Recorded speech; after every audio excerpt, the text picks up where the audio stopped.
اللہ الرحمن الرحیم۔ امیر المومنین حضرت عمر بن خطاب رضی اللہ تعالی عنہ نے ایک دیہاتی شخص سے گھوڑی خریدی، اسے قیمت ادا کی، اس پر سوار ہوئے اور چل دیے۔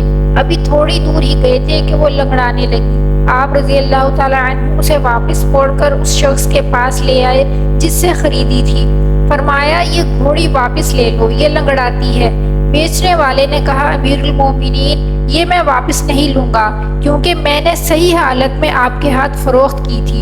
امیر المومنین حضرت عمر بن خطاب رضی اللہ تعالی عنہ نے فرمایا چلیے فیصلے کے لیے کسی کو منصف مقرر کر لیں جو میرے اور آپ کے درمیان عدل و انصاف کی بنیاد پر فیصلہ کرے، اس لیے کہ اسلامی اصول یہ ہے کہ دو آدمیوں میں اختلاف ہو تو تیسرے کو حاکم فیصلہ کرنے والا بنانا چاہیے کہ وہ ان دونوں میں فیصلہ کرتے، لہٰذا انہوں نے اپنے درمیان ایک حاکم بنا لیا۔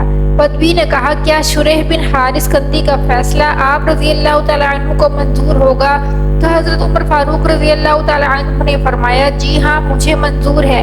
لہٰذا دونوں فیصلہ کرانے کی غرض سے قاضی شریح رحمۃ اللہ علیہ کے پاس پہنچے۔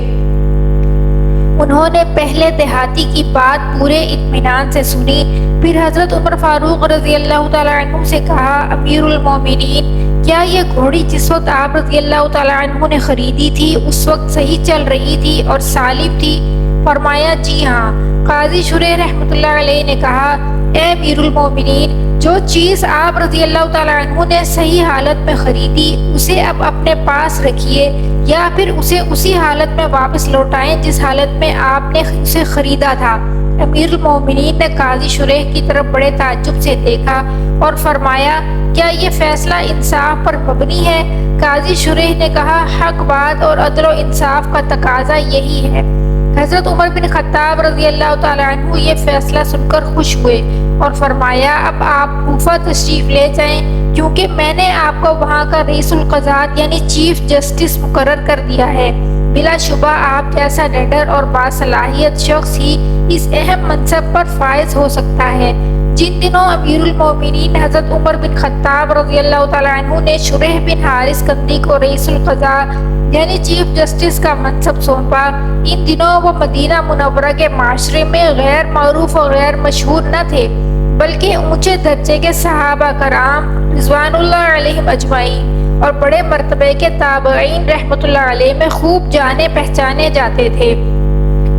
ہر حلقہ میں انہیں قدر و منزلت کی نگاہ سے دیکھا جاتا تھا۔ اہل فضل و اہل کمال، ان کے علم اور ان کی ذہانت، ہوشیاری اور سمجھداری کے قائل تھے۔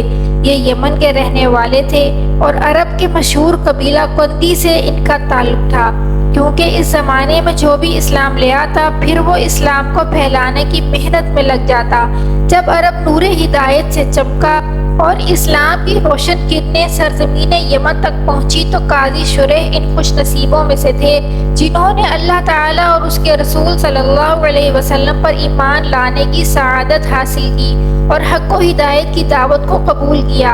ان کے فضل و علم و اخلاق کے جاننے والوں کو حد درجہ افسوس تھا کہ انہیں کچھ عرصہ پہلے مدینہ منورہ آنے کی سعادت مل جاتی تو یہ رسول اللہ صلی اللہ علیہ وسلم کی زیارت کا شرف حاصل کر لیتے اور آپ کی صحبت سے براہ راست ہدایت پاتے اور انہیں ایمان کے ساتھ ساتھ شرف صحابیت بھی حاصل ہو جاتا۔ اس طرح خیر و برکت اور بھلائی ہر طرف سے انہیں اپنی لپیٹ میں لے لیتی، لیکن یہ ان کے نصیب اور مقدر میں نہ تھا۔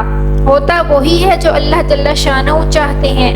حضرت عمر فاروق رضی اللہ تعالی عنہ نے اس وقت جب کہ اکابر صحابہ موجود تھے ان کی موجودگی میں ایک تابعی کو اپنا بڑا منصب سونپ کر کسی جلد بازی سے کام نہ لیا بلکہ جس میں جو صلاحیت دیکھی وہ منصب اس کو عطا کر دیا، اس لیے کہ آپ کے بعد حضرت عثمان رضی اللہ تعالی عنہ، حضرت علی رضی اللہ تعالی عنہ، حضرت معاویہ رضی اللہ تعالی عنہ سب نے ہی ان کو اس عہدے پر قائم رکھا، یہاں تک کہ حضرت معاویہ رضی اللہ تعالی عنہ کے بعد کے خلفاء بنی امیہ نے بھی آپ کو اس منصب پر قائم رکھا۔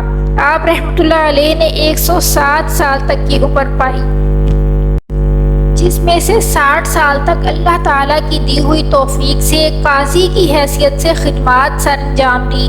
مسلمانوں کی تاریخ کے صفحات قاضی شریح کے مبارک عدالتی فیصلوں سے پسندیدہ اقوال اور قابل رشک کارناموں سے بھرے پڑے ہیں۔ جس سے ہر خاص و عام نے فائدہ اٹھایا۔ اسلام کے اس مبارک نظام کی بلندی اس کے دل و دماغ میں پیوست ہو گئی۔ ان میں سے ایک فیصلہ ملاحظہ ہو، ایک روز حضرت علی رضی اللہ تعالیٰ عنہ کی پسندیدہ اور قیمتی زرہ جو جنگ کے زمانے میں حفاظت کے لیے پہنی جاتی ہے گم ہو گئی۔ بڑے ہی عرصے کے بعد انہوں نے ایک ذمی شخص کو، ذمی وہ ہوتا ہے جو غیر مسلم ہو لیکن مسلمان حکومت کے ماتحت رہنے والا ہو، اس کو دیکھا کہ وہ زرہ کوفہ کے بازار میں بیچ رہا ہے۔ حضرت علی رضی اللہ تعالیٰ عنہ نے اس زرہ کو دیکھتے ہی پہچان لیا اور فرمایا، ارے یہ تو میری زرہ ہے۔ ایک رات دوران سفر راستے میں اونٹ پر سے گر گئی تھی۔ ذمی نے کہا، امیر المومنین یہ میری زرہ ہے، اس لیے کہ یہ میرے قبضے میں ہے۔ حضرت علی رضی اللہ تعالیٰ عنہ نے فرمایا، یہ زرہ تو میری ہے، نہ تو میں نے یہ کسی کے ہاتھ بیچی ہے اور نہ میں نے کسی کو تحفہ میں دی ہے۔ ذمی نے کہا، میرے اور آپ کے درمیان کوئی مسلمان قاضی جو فیصلہ کر دے وہ مجھے منظور ہے۔ حضرت علی رضی اللہ تعالیٰ عنہ نے فرمایا، آپ درست کہتے ہیں، چلیے ابھی قاضی کے پاس چلتے ہیں۔ دونوں قاضی شریح رحمۃ اللہ علیہ کے پاس چلے گئے اور وہاں عدالت میں جا کر کھڑے ہو گئے۔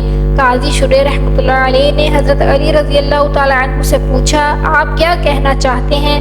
تو حضرت علی رضی اللہ تعالیٰ عنہ نے فرمایا، میں نے اپنی یہ زرہ اس شخص کے پاس پائی جو مجھ سے فلاں رات فلاں جگہ سفر کے دوران گر گئی تھی، اور اس شخص نے نہ تو یہ زرہ کسی سے خریدی ہے اور نہ اس کے پاس کسی کی طرف سے یہ ہدیہ آئی ہے، لہٰذا یہ زرہ مجھے واپس دی جائے۔